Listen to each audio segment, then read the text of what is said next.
Let's talk about time travel debuggers. This is what we're going to cover. First, I'll introduce some inspirations for my work. Then I'll show off some of my inventions. Then, taking a detour, I'm going to show you a technique called record replay. And then I'll show you some time travel debugging techniques. Finally, a concept called omniscience. So let's get started. This guy's name is Brett Victor, and he's giving a talk entitled Inventing on Principle. This is one of the all-time computer science classics. If you haven't seen this talk, I envy you for the ability to see it for the first time. Without giving away his talk too much, this was one of the highlights of his talk. So he's showing off a video game, but actually it's more of a video game programming environment where you have access to this scrubber timeline at the top that can allow you to go backwards in time or forwards. And you can also edit the code here as he shows using like edit the velocity value, for example, and that is directly connects to what happens when you scrub back and forth. But there's more. There's another button here, which if you click it, you can actually see the position of the character throughout the entire execution of the program. So basically at all points in time. You have the character, but there are sort of the inklings of the character behind him and in front of him. We call that its past and its future. The moment you edit his velocity, for example, you can see his future change right away. This is extremely helpful for when you're trying to get the exact right value for what you're trying to achieve here. This was a mind-blowing experience to have seen this for the first time for me. But another source of inspiration for me was the Redux framework. And this is how Redux works. Redux is a state management system where in order to make a change to the state of the program, you are asked to go through this thing called the reducer. So the reducer here is a function that takes the previous state of the program as well as an action which unambiguously defines what about the state to change. And then its job is to spit out what the next state of the program should be. And every single time the application has to change state, it has to call the reducer with the current state passed in as the previous state parameter. And then whatever the reducer spits out as the next state, that is put back into the current state. And that's how the application updates. One requirement is that the reducer must be implemented as a pure function. And that means you can actually put the states into a timeline like this. So when an update happens, we call the reducer in order to get from S0, say, to S1. And then with U2, we call the reducer again to get from S1 to S2. Getting the next state does not have to mutate the previous state because the reducer is a pure function. And that has enormous consequences, as we will see. So around 2009, I was working as a mentor and I was helping some junior developers. One of the things I did was work with them on debugging difficult problems. And I got a deep appreciation for how difficult the art of debugging is. And most of us are either doing print debugging or breakpoint debugging. And when you're doing print debugging, you're writing a lot of these log statements which are temporary in nature. You don't really want to check these in, so you kind of feel a little bit dirty and you have to do a second pass later to clean them up. But another problem is sometimes you get so many logs that it becomes hard to wade through them. the signal to noise ratio can become a problem. The issue with breakpoint debugging is that choosing where to put your breakpoint is like playing The Price is Right. You want to try to get as close as you can, but without going over. Because if you go over, then you're going to have to start the session all over again. Which is why the contestant on the right has chose to just pause the program at line number 1, because that is what works for her. The last thing that's really difficult about debugging is the presence of Heisenbugs. A Heisenbug is the type of bugs where if you try to take a closer look at them, they just disappear. How are you supposed to fix a bug when you can't even get your hands on it?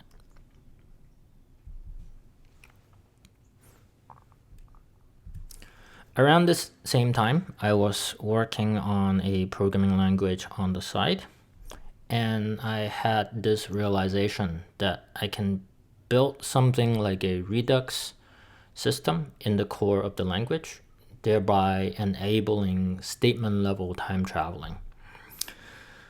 So if you remember this diagram, so if every single one of these state objects contained all the variables of the program, the stack frame, any heap objects like arrays or objects, all the threads if you have multiple threads.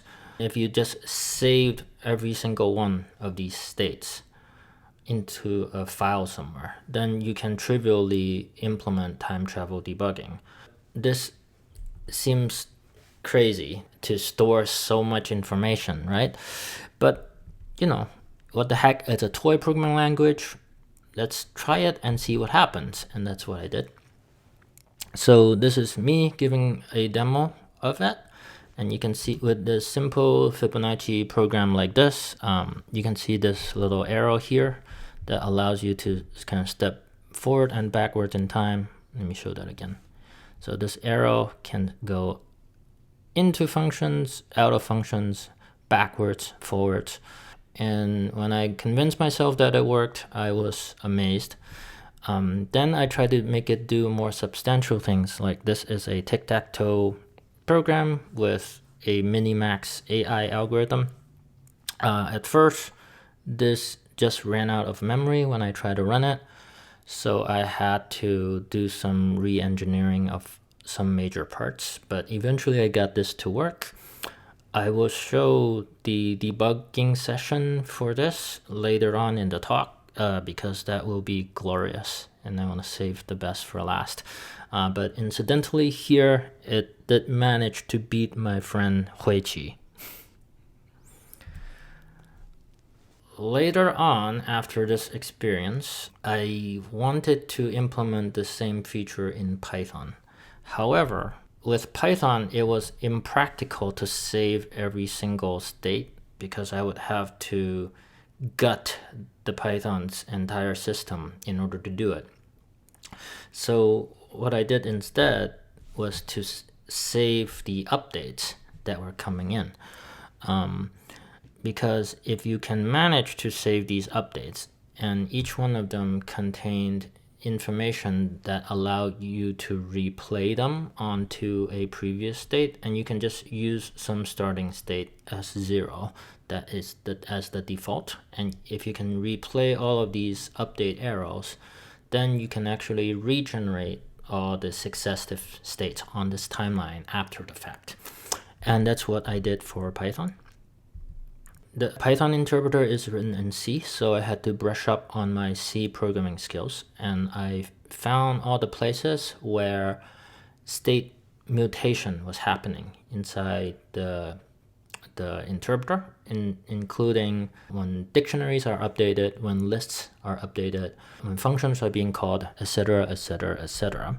So it was implemented as a mod of Python, and so instead of using Python to run your program, you would use PyRewind, its code name, and after having run the program, it would generate a log file like this, and then you would run another program called recreate, which would read back that log file and recreate all of the intermediate states of the program, save it to a database, and then with that database, you can debug the program. So this is a debugging session using this text-based user interface, and it works just like any step debugger, but this can step forward or backwards in time.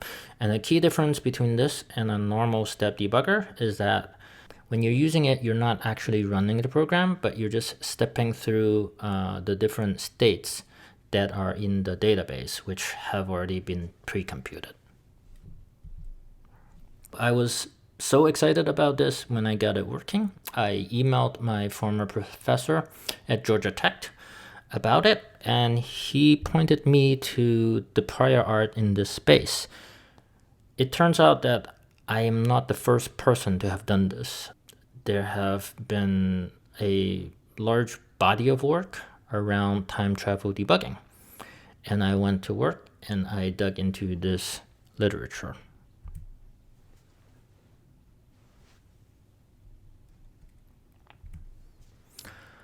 So RR is a time travel debugger for C and C++. Although it only works on Linux, is one of the best time traveling debuggers, and maybe the only one that I consider to be at a production level. So I have used it for my work with PyRewind, because as you know, the Python interpreter is written in C, so I can use RR with Python. Every time I use it, I feel like I'm living in the future, and not only has it helped me solve some very difficult problems, it has also helped me a lot in learning the code base, a code base which I previously was not familiar with. A debugger, in my opinion, can very much be an effective educational tool. So how does it work? So it's based on a technique called deterministic replay. So the idea of determinism is that for the most part, programs are deterministic. That's to say that if you have a program like this, you run it 100 times, it'll spit out the same thing every single time. But there are also sources of non-determinism as well. So you don't know ahead of time what the user is going to do. These are some other sources of non-determinism that you might have encountered. So what we're going to do is model our program as a deterministic machine that is going to talk to the non-deterministic world. So for example, if this was one run of your program, it sends some messages back and forth between it and the world. What we can do is capture the messages it received from the world along with their timestamps. And if we do that, we can run it again, second time, but this time connect it to these pre-recorded responses that we recorded from the first time. So in its essence, we run your program in two different modes. The first is called the record mode. We run it while recording the responses you get from the non-deterministic world. But the second time, while you're debugging, we're going to run your program in replay mode, where all of the responses you get are actually just coming from a pre-recorded tape. And if you look at this picture now, you realize that the entire system is now deterministic. We've sort of eliminated the non-deterministic element, which means we can say goodbye to the Heisenbugs. Nice. Okay, so now that we have a record-replay system, how do we get a time-traveling debugger from that? Well, let's look at this example again. So say if we run this program in record mode and the user types in the number 7, it's going to run this loop this many times. And let's number these statements. Say we have a step debugger and we're paused on statement 16. if we want to step backwards in time, what we can do is set a breakpoint on the previous line, and then we're gonna just start over again from the beginning of the program. When it hits statement 15, we will pause. This is a bit hand wavy, and obviously there are optimizations to be done. I think this is good enough explanation for the given time we have. So this is another project. It's called Replay.io, and it's a debugger for JavaScript, which you can try out. This also started out as a Mozilla project, as did RR, and this one features a replayable video of the screen of the page, as well as a retroactive console.log statement. Having worked with some different time travel debuggers, I have collected some techniques. So I would like to share some of those. So one is called backup and drill down. With a step debugger, sometimes you're not sure whether you should drill down to a function or step over it, but when you have access to time travel debugging, you can always casually just step over functions, and then after each function call, you can inspect the result or the state overall of the program to see if there's anything fishy going on. And if there were, let's say the summary object looks wrong, what you can do is just step backwards to before this do thing 2 happened, and then you can drill down into that function and figure out what went wrong in more detail. Another technique is called start at the end. So let's say you encounter a runtime exception. This case is a assertion error. What you could do is start debugging at the location of the error. In my debugger, that's what it does by default whenever there's a runtime error. So you start here, and what you do is you just step backwards by 1. And in this case, it's step backwards by 1 to line 11. And I looked at that, and it took me just a second before I realized I'm in the wrong branch. I really wanted it to go to line 13, but it didn't. It went to line 11. So it helped me realize what the problem was very quickly in this case. So those are a couple of the techniques you can use with time travel debuggers, but there's more.